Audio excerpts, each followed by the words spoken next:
Halo pemirsa, welcome to my channel. Pada kesempatan kali ini kita akan membahas apokalips motor Harley Davidson. Apakah akan benar terjadi? Simak selengkapnya dalam video kami berikut ini. Tapi sebelum dimulai, dimohon untuk ketik like, subscribe, serta pencet tombol notifikasi dan tinggalkan komen demi kemajuan channel ini. Terima kasih pemirsa. Jadi kita melihat bahwa akhir-akhir ini viral di dunia maya bahwa Harley Davidson sebagai motor mulai kurang diminati.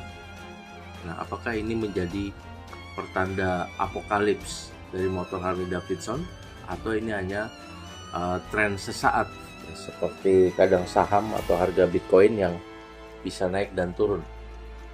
Simak selengkapnya dalam penjelasan kami berikut ini. Jadi sesuai dengan berita-berita yang beredar di sosial media bahwa profit perusahaan Harley Davidson ini sudah menurun hampir seperempatnya atau 23% tepatnya ya.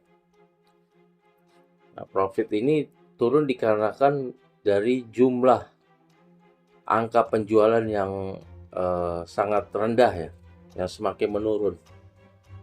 Apakah Harley Davidson sebagai pemilik brand yang lama ini bisa menyusul brand di bidang sepatu ya, sepatu bata yang memang brand Bata juga sekarang mulai bangkrut.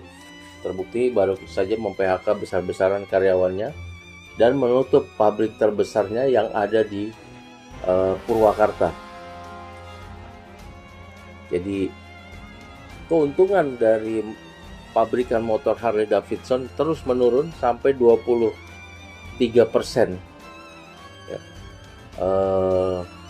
Juga harga sahamnya juga menurun 18% di tahun ini. Juga secara pertumbuhan keseluruhan turun sampai 9%. Dan bahkan operating income margin itu turun sampai 12,6% sampai 13,6%. Nah, ini juga kekhawatiran dari CEO Harley Davidson saat ini, yaitu CEO-nya yang bernama Joseph Z, ya, yang mau mengemukakan kekhawatirannya kepada para analis. Walaupun mungkin dari CEO Harley Davidson ini, Joseph Z ini mengatakan bahwa memang pabrikan Harley Davidson telah mengambil beberapa langkah-langkah yang sifatnya strategis untuk mempertahankan keberadaan pabrikan motor Harley Davidson ini yang telah beroperasi selama 120 tahun lamanya. Nah, ini salah satunya adalah menawarkan Harley Davidson elektrik atau juga Harley Davidson low cost atau versi LCGC-nya kalau di mobil, versi murahnya, untuk menarik perhatian dari generasi yang lebih muda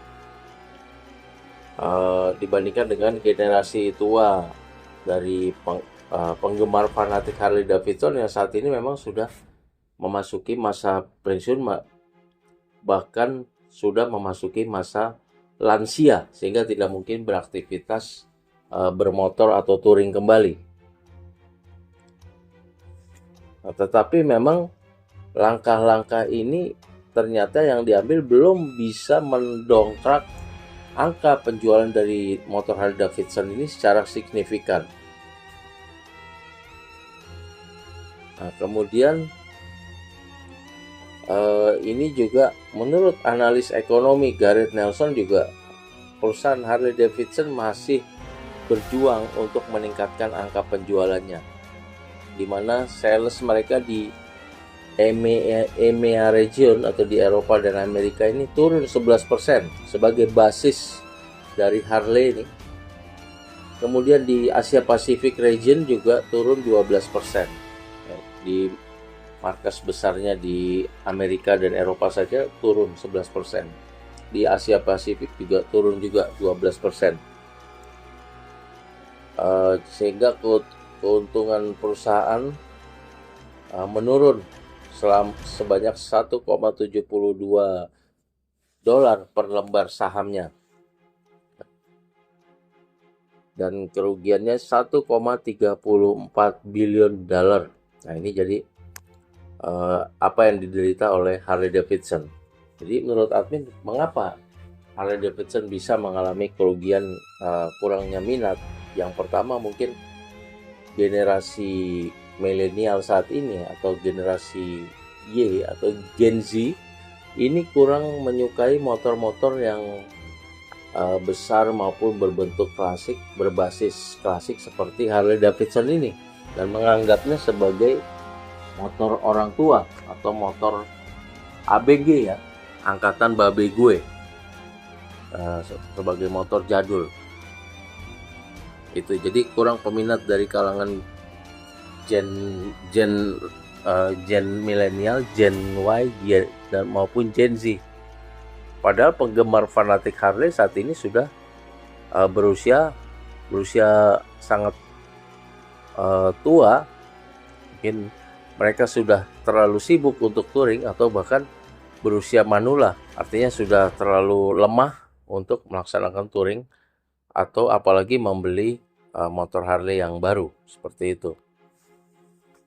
Dan juga bagi generasi milenial sampai Gen Z, mereka lebih berpikir taktis maupun lebih berpikir untuk kegunaannya dibandingkan generasi baby boomer sebagai base dari fans fanatik Harley. Bagi generasi baby boomer dan setelahnya, ini menganggap kepemilikan kendaraan adalah sebuah prestasi hidup, sebuah trofi kehidupan yang harus dimiliki untuk sebagai lambang kesuksesan. Meanwhile, kalau untuk Gen Z, milenial menganggap bahwa kepemilikan kendaraan harus ada gunanya. Kalau mereka anggap tidak berguna dan malah merepotkan, buat apa kita memiliki kendaraan? Demikian juga dalam kepemilikan rumah. Sehingga pendek kata, untuk Gen Z atau milenial ini melihat kendaraan sebagai dari unsur kepraktisannya. Sementara dari generasi baby boomer dan sedikit di bawahnya menganggap kendaraan ini sebagai prestis atau sebuah trofi, piala yang harus dimiliki untuk melambangkan kesuksesannya, untuk membuktikan kepada komunitasnya bahwa dia adalah orang yang sukses. Demikian misal bahasan kali ini tentang apakah Harley akan apokalips, kiamat, hanya waktu yang bisa menjawabnya. Terima kasih atas perhatiannya. See you on my next video. Terima kasih.